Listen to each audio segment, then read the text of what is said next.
Good afternoon. Phil Lindemann with your news from Avalanche Physical Therapy on Krystal 93. One person was killed late last night when a semi-truck crashed and burst into flames on westbound I-70 just above Silverthorne. State Patrol confirms the driver of the semi, a 43-year-old California man, died on scene. 4 other vehicles were involved, with possible minor injuries to drivers and passengers.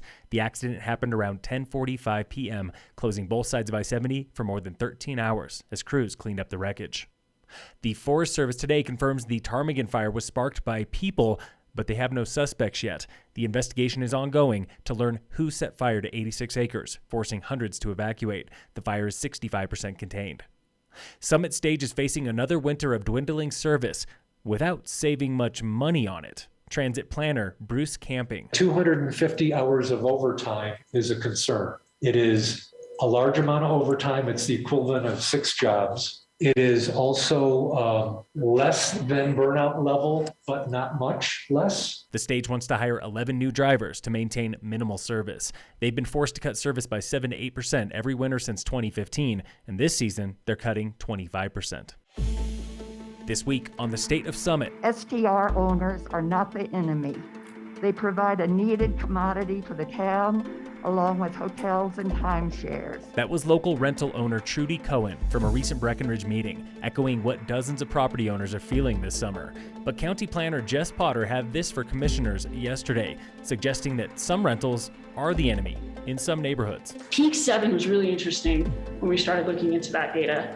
3% of all short-term rentals, 117 units, 12% of complaints. So it's about the exact same number of complaints that we've received in Peak 7 as we've received in Keystone. And Keystone has 14 times as many rentals. Data also shows more than 3 in 4 complaints come from property managed units. I don't know why that breakdown occurs that way. One could assume that property managed units are rented more often.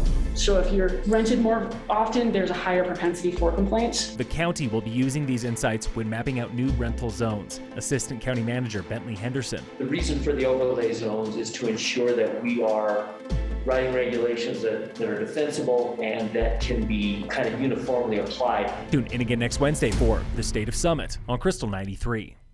Town of Dillon is the cheapest place in the county to get a short-term rental license at $50 a piece.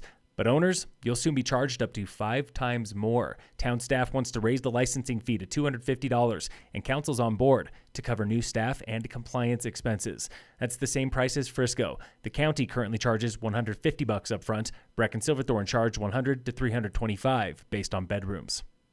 Breck is tearing up portions of the parking lot at Carter Park for drainage work. The pavilion, dog park, and other amenities will still stay open. Work continues there through end of the month. In sports, the Nuggets play the Warriors tonight at 8. And in local sports, all Summit High teams are off today, back tomorrow for soccer against Vail Mountain School. Phil Lindemann with your news from Avalanche Physical Therapy on Krystal 93.